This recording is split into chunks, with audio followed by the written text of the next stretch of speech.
Está começando pela TV Novo Tempo mais um programa Evidências, sempre em busca de fatos que comprovem a veracidade histórica da Bíblia Sagrada. Recentemente, o mundo foi surpreendido por uma notícia bombástica. O Papa Bento XVI estava renunciando de seu cargo.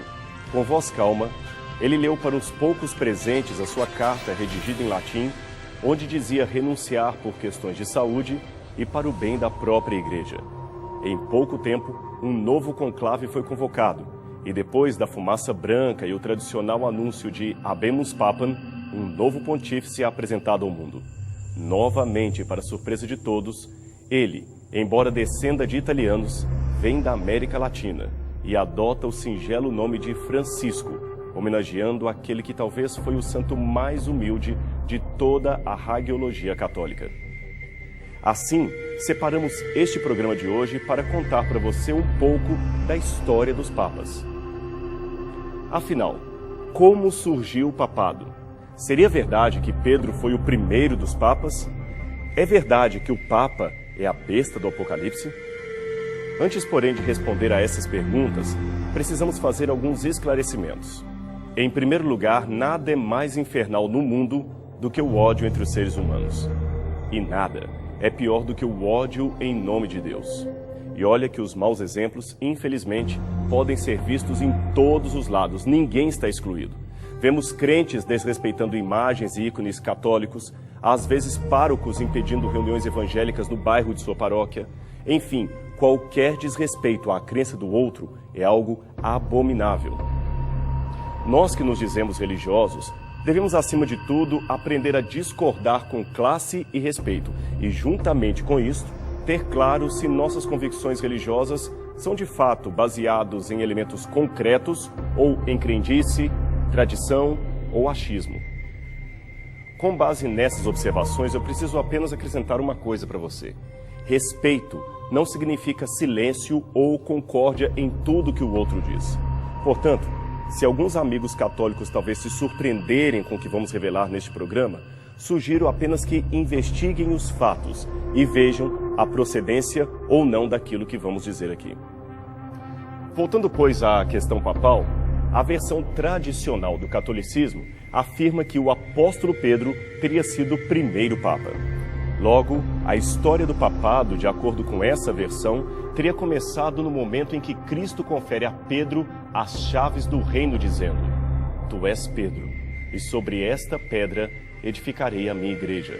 Mateus capítulo 16, verso 18. Vou dar agora os argumentos comumente usados para dizer que Pedro seria o primeiro papa, e também por que discordo deles. Em primeiro lugar, dizem que Pedro é o mais citado nos evangelhos. É verdade que os evangelistas fazem referência a Pedro pelo menos 171 vezes, mas se apontarmos todo o Novo Testamento, o nome que mais se repete ali e destaca não é o de Pedro, e sim o de Paulo.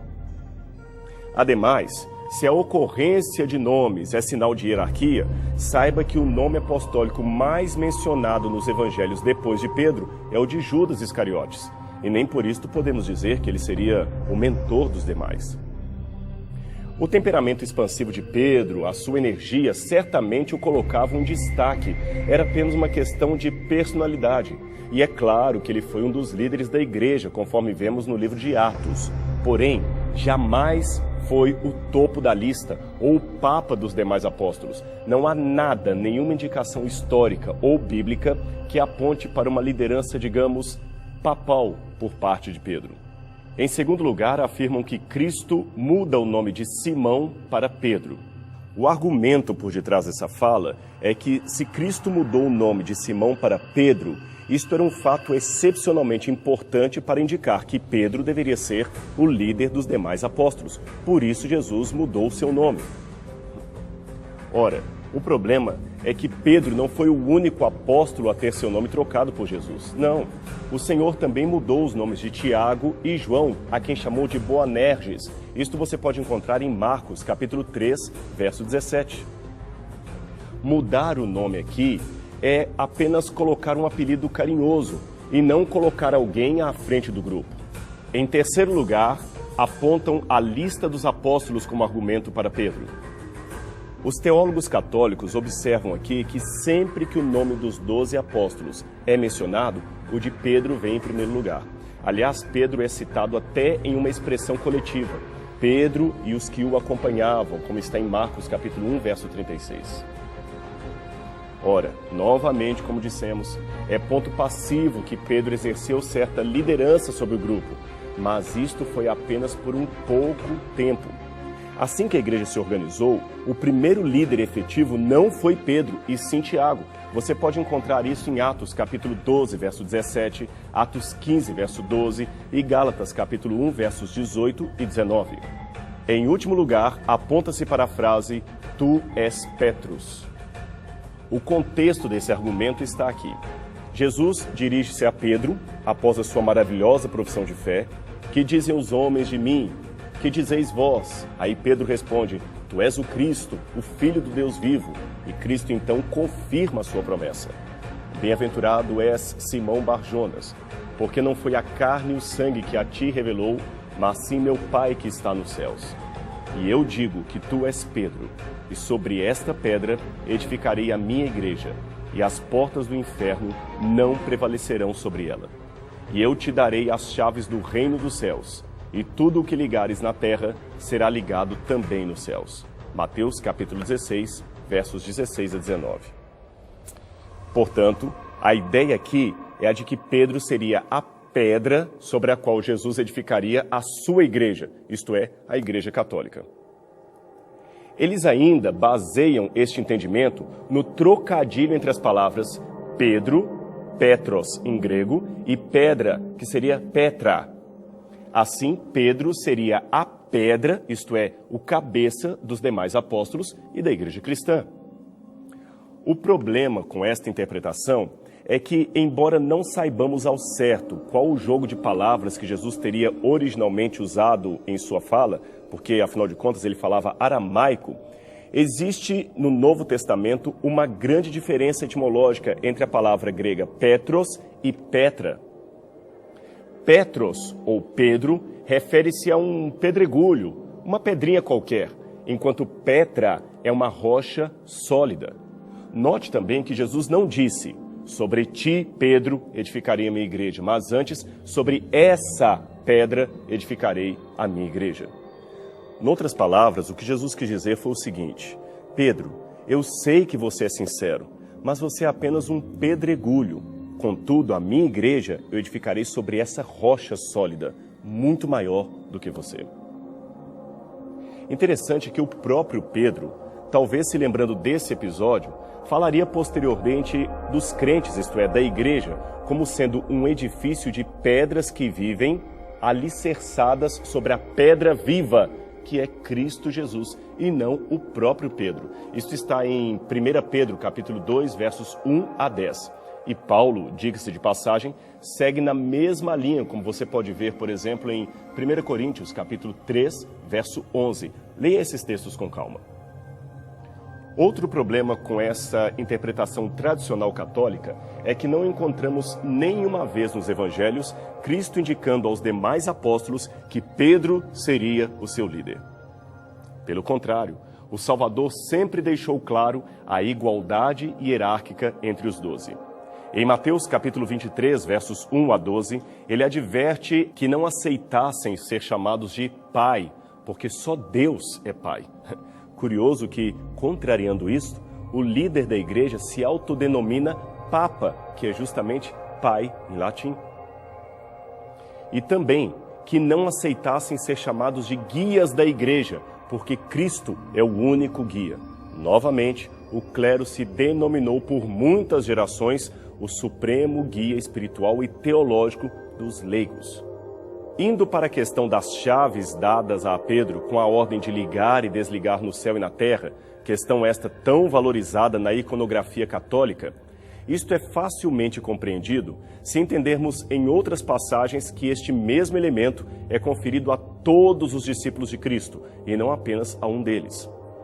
Veja, por exemplo, Mateus capítulo 18, verso 18, João 20, 23, Apocalipse 1, 18, etc. Quanto àquela famosa passagem de João 21, verso 15, quando Jesus pede a Pedro que apacente as suas ovelhas, novamente, este pedido também é estendido, em outros textos, a todos os membros do grupo. Veja, por exemplo, 1 Pedro, capítulo 5, versos 1 a 4. Pedro nunca se considerou um chefe supremo ou um papa da igreja, nem em Roma, nem em qualquer outra parte do império. O mesmo se pode dizer de Lino e Clemente, os seus dois imediatos substitutos na cidade de Roma. Nenhum deles jamais arvorou para si o título de papa ou líder supremo da igreja. É uma pena que, por questões de tempo, eu não terei como tratar em detalhes o que chamamos em teologia de patrística, isto é, o que os primeiros pais da igreja escreveram a esse respeito. Mas eu posso pelo menos afirmar que as passagens geralmente citadas para dizer que os pais da igreja reconheciam Pedro como o primeiro papa são geralmente passagens controvertidas e fora de contexto. Eu vou dar apenas um exemplo para você do que eu quero dizer.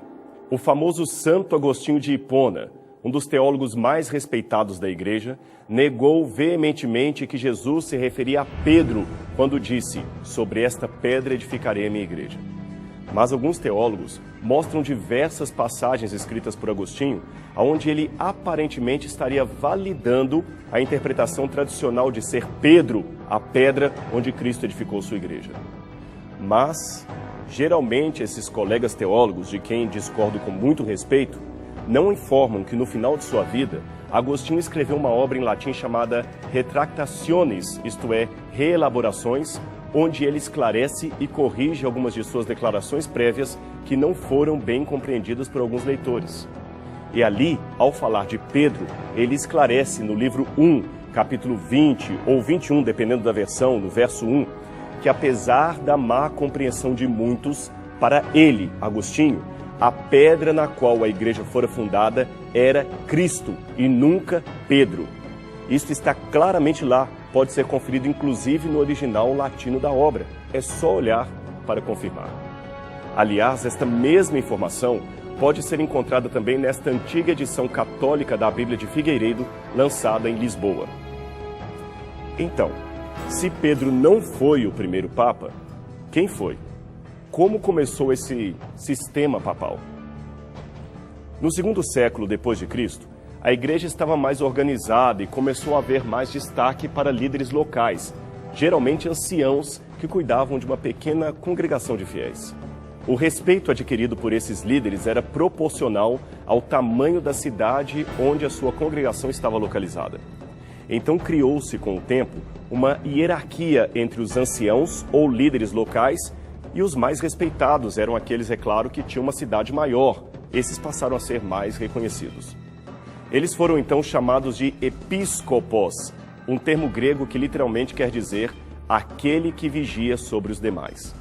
Este termo, episcopos, já aparecia umas 5 vezes no Novo Testamento, mas com um sentido bem diferente daquele adquirido posteriormente. De episcopos veio a palavra bispo, que usamos até hoje. Agora raciocine comigo. Como dissemos, quanto maior a cidade, maior respeito teria o bispo que cuidava da igreja local, certo? E qual seria a maior cidade daquele tempo do Império? A cidade de Roma, é claro. Então era de se esperar que o bispo de Roma teria maior destaque do que os demais. Sendo assim, quando em 475 de nossa era, o Império Romano Ocidental caiu nas mãos dos bárbaros, a cidade de Roma tornou-se então o reduto inicial das tribos invasoras que dividiram o reino entre si. Ocorre que muitos desses povos invasores, como os germânicos que conquistaram primeiramente a região fronteiriça do rio Reno, eles tinham sido contactados previamente por missionários cristãos, pregadores especialmente da Capadócia, e estes bárbaros haviam se tornado conversos ou pelo menos simpatizantes do cristianismo. Com isto em mente, eles pouparam a instituição cristã e até lhe deram certa autonomia. Agora, é importante dizer que entre o século II que mencionei anteriormente e estas invasões bárbaras, houve, entre uma coisa e outra, no IV século, a marcante figura deste imperador. Seu nome, Constantino o Grande, o homem que unificou a Igreja e o Estado imperial. Como parte de uma grandiosa estratégia política, Constantino parou de perseguir os cristãos, deu salário para os bispos da igreja, financiou a construção de basílicas e, pretensamente, afirmou ter se convertido a Cristo. Segundo ele, a cruz de Jesus aparecera como um sol durante uma caminhada para uma batalha, e o próprio Cristo lhe deu o sinal da vitória.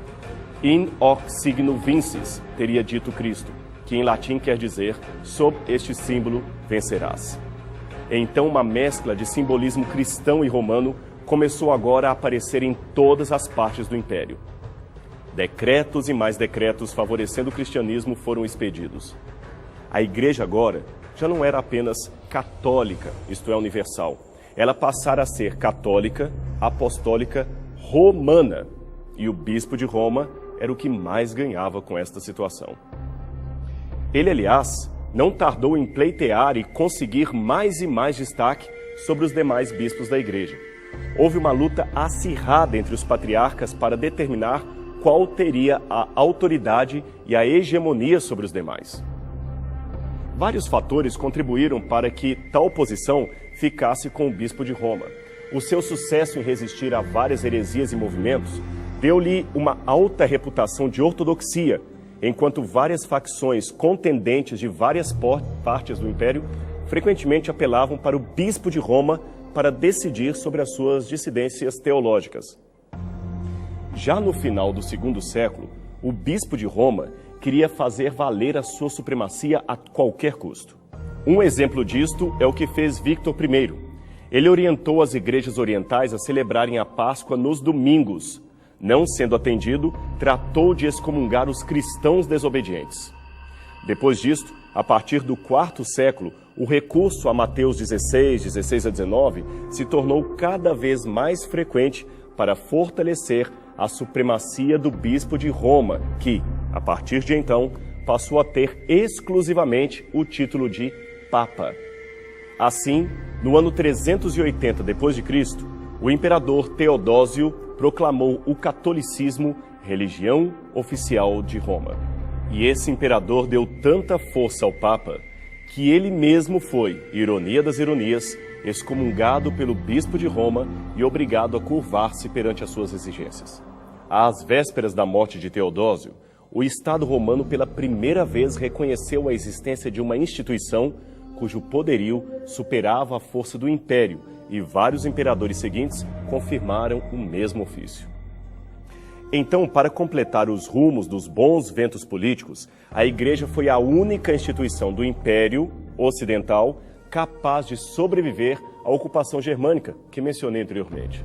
Finalmente, em meados do 8º século, em meio a uma grande contenda política, o Papa apresentou um documento chamado Constitutum Donatio Constantini, ou Doação de Constantino. Neste documento, o imperador Constantino havia supostamente passado para o Papa Silvestre I e todos os demais papas os seus títulos, as suas heranças, as suas terras, tudo o que ele possuía. O papado, então, seria oficialmente herdeiro do imperador Constantino. Embora hoje a maior parte dos historiadores considerem este documento falso, na época ele convenceu. E Roma católica, passou a ser dona de grandes extensões de terra em toda a Itália. Parte dessas terras é hoje o Estado do Vaticano. Estado, aliás, que foi devolvido à Sé Católica por ordem de Mussolini em 1929. Eu disse devolvido porque em 1798 o Papa Pio VI foi preso por ordem de Napoleão Bonaparte e a Igreja perdeu temporariamente os seus títulos de propriedade. Durante o tempo em que esteve com toda a força governando a Europa, afinal todos os demais monarcas temiam o poder da Cúria Romana, o papado, infelizmente, fez muitos estragos. Estragos estes que coincidem com profecias bíblicas acerca da apostasia e da chegada de um certo anticristo. Esse anticristo é representado em Apocalipse 13 como sendo uma besta fera, isto é, um monstro simbólico que surge do mar. Este poder, de acordo com o apóstolo Paulo, seria revelado em conjunto com a grande apostasia do povo de Deus. Isso está em 2 Tessalonicenses, capítulo 2, verso 3. Como esta é uma palavra pouco usada, deixe-me perguntar, você sabe o que é apostasia? Deixe-me definir o termo. Apostasia é uma palavra grega que vem da mesma raiz de apostasium, e ela quer dizer, segundo o dicionário, separação, divórcio, quebra de acordo. Assim, segundo o apóstolo Paulo, uma grande separação ou quebra de acordo aconteceria no futuro do cristianismo. E junto com isto, viria o anticristo. Você pode encontrar esta definição em várias passagens da Bíblia, como 1 João capítulo 2, verso 18, 1 João capítulo 2, verso 22, 1 João, novamente, capítulo 4, verso 3 e 2 João capítulo 1, verso 7. Todas essas passagens falam da vinda e da obra do anticristo. Novamente, a palavra anticristo é outro termo grego que significa aquele que opõe a Cristo, usurpando, tomando o lugar de Cristo.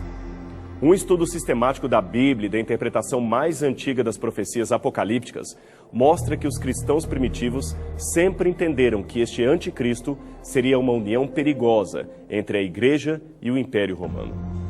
O que antes era oposto a Cristo, agora usurpa o seu lugar. Esta é a definição de anticristo. Ora, se a Bíblia diz que a rocha é Cristo, e a Igreja diz que Pedro é a rocha e os demais papas, você vê aí um exemplo de um homem tomando o lugar do mestre. Isto sim seria uma quebra de acordo conforme aquela profetizada por Paulo. Aliás, não é à toa que no documento de doação de Constantino, que já mencionamos, o Papa ali é chamado de Vicarius Filii Dei, isto é, o substituto do Filho de Deus, aquele que está no lugar do Filho de Deus. Uma outra passagem muito forte para mim é Daniel capítulo 7, 25. Ali diz que esse futuro poder também cuidaria em mudar os tempos, isto é, os calendários, e a lei de Deus, pois foi justamente isto que Roma fez, tanto em sua fase pagã quanto em sua fase papal. Ela criou uma espécie de calendário universal, fazendo com que os calendários bíblicos baseados na agricultura, na astronomia e nas festas religiosas fosse quase esquecido. Veja os meses do ano como os temos hoje. Eles são quase todos homenagens a imperadores romanos, como Júlio e Agosto, a Júlio César e Augusto, ou também a deuses romanos, como Marte, Março, e Janus, Janeiro. O mês de setembro, que lembra o número 7, passou nas mudanças romanas a ser o mês 9. O mês de outubro, que lembra o número 8, passou a ser o mês 10. Novembro e dezembro, que lembram respectivamente os números 9 e 10, passaram a ser os meses 11 e 12. Assim foi nas reformas julianas, feitas por Júlio César, e depois nas reformas gregorianas, feitas pelo Papa Gregório em 1582. A Páscoa, que no calendário bíblico era celebrada no dia 14 de Nissan, passou a ser fixada no domingo seguinte à lua cheia após o equinócio primaveril do hemisfério norte. Isto apenas para acomodar no mesmo calendário eclesiástico as festas religiosas católicas e as festas pagãs de Baco, o deus romano do vinho, festas estas que deram origem ao carnaval. O mitraísmo, uma religião importante com seu principal culto ao deus Sol, também chamado de Solis Invictus, entrou com força na igreja, graças ao papado, e mesclou a figura de Cristo com a de um deus pagão. Veja esse relevo do deus Sol, extraído de antigas termas romanas. Agora, compare-o com esta imagem de Cristo encontrada numa igreja espanhola do século VII. Neste contexto, o Papa ainda assumiu para si o título anteriormente pertencente ao imperador e que era um título pagão de honra ao imperador como sacerdote do deus Mitras, o deus Sol. Esse título era Pontifex Maximus, ou Sumo Pontífice. Significa o principal construtor de pontes entre os homens e o deus Sol. Curiosamente, o mesmo título hoje largamente usado pelo Papa, que também é chamado de Sumo Pontífice. Não é à toa que a Igreja justamente institui como dia de guarda, o dia de feriado cristão, o dia do Sol, dies solis, dia que, aliás, veio em lugar do sábado bíblico. e dia que foi também rebatizado com o nome de Dies Domini, ou Domênicos, que quer dizer domingo, ou dia do Senhor. Agora, na Bíblia, o dia do Senhor não é o domingo, e sim o sábado. O domingo foi colocado no lugar do dia de guarda prescrito na Bíblia. Veja novamente esse detalhe.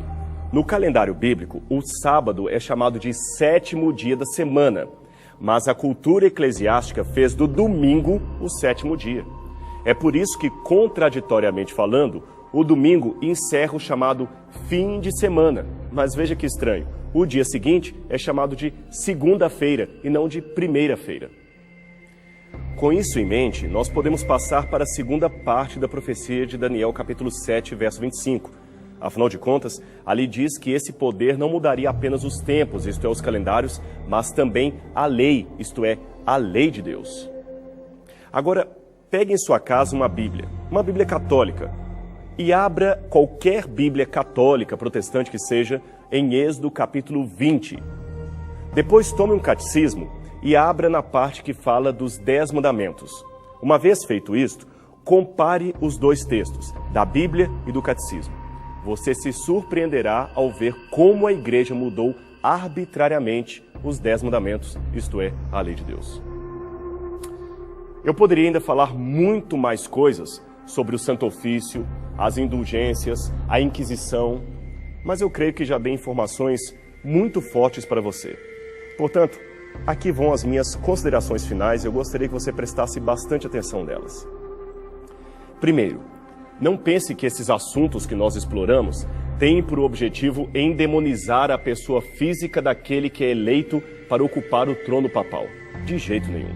Certamente houve papas sinceros, devotos a Deus e papas desonestos, assim como existem também pastores verdadeiros e charlatães usando o mesmo título de pastor.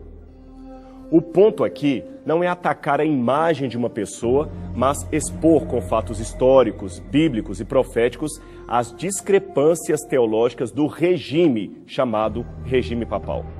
E nesse ponto, talvez você se surpreenda com o que eu vou dizer.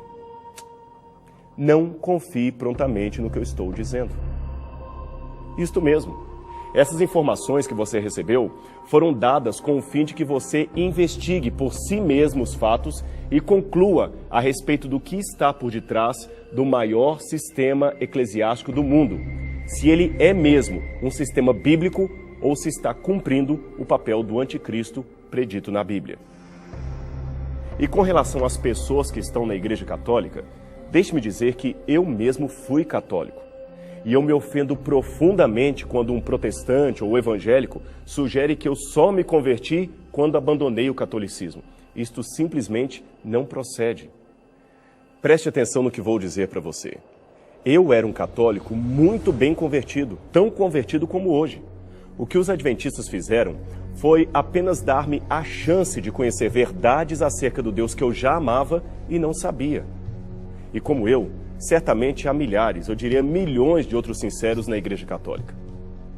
A Igreja de Deus não pode se limitar aos contornos da minha própria religião, isto é, não são apenas os da minha religião que serão salvos. Antes, a Igreja de Deus é formada por sinceros de todos os credos e até por pessoas que não estão em credo algum. Eu tenho muitos amigos católicos cuja sinceridade espiritual eu jamais poderia negar. Eu não consigo sequer supor a ideia de chegar ao céu e não encontrar ali irmãos católicos como Madre Teresa de Calcutá, Irmã Dulce ou Francisco de Assis. Se esse pessoal tão caridoso e altruísta não foi verdadeiramente cristão, quem é que foi? Mas de uma coisa eu sei, a menos que haja duas verdades, e não há, eu tenho muitas vezes que optar entre o que diz a Bíblia e o que ensinam as bulas papais. E entre ambos, meus amigos, eu prefiro ficar com a Bíblia. Foi por essa razão que resolvi compartilhar com muita franqueza, mas ao mesmo tempo com muito respeito estes fatos para você, para que você tome por si mesmo uma decisão ao lado da verdade. Pense com carinho a respeito do que eu falei. Ore a Deus. Seja fiel ao que diz a palavra de Deus. E a gente se encontra novamente aqui, tá bem? Semana que vem, na TV Novo Tempo, para mais um programa Evidências. Até lá!